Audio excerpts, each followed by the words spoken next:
Assalamu alaikum everyone, I hope they're faring well. معاكم دكتور أحمد عبد الوهاب و I have some really nice news النهاردة. بإذن الله الأسبوع الجاي هنبدأ الكورس بتاع Grade 10. هيبقى في مجموعة جديدة لجريد 10 هتبدأ الأسبوع الجاي. أي حد حابب إن هو يعرف more information kindly ابعت لنا على الواتساب نمبر اللي حضرتك هتلاقيه مكتوب في الكومنتس. بس quickly كده احنا هنعمل مع بعض ايه ان شاء الله. الكورس بتاع جريد 10 بالذات اهم حاجه فيه ان احنا نعلي ليفل الانجليش بتاع حضرتك. اكبر مشكله بتقابل الناس في الانجليش هي انه بيذاكر منهج الجرامر وبعدين يخش الامتحان يلاقي نفسه مش بيجيب سكور، فبيستغرب جدا يقول لك يا ده الانجليش صعب. وده الكلام اللي actually we've heard from a lot of people.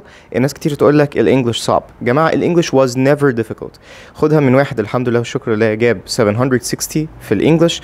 الانجليش فعلا مش صعب، محتاج بس انك تعرف تحضر له ازاي من بدري.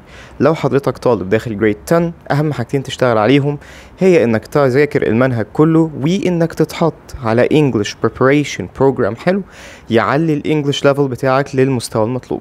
فلو حابب انك تشترك معنا في الكورس ده kindly ابعت لنا رسالة على الواتساب. we will contact you as soon as possible.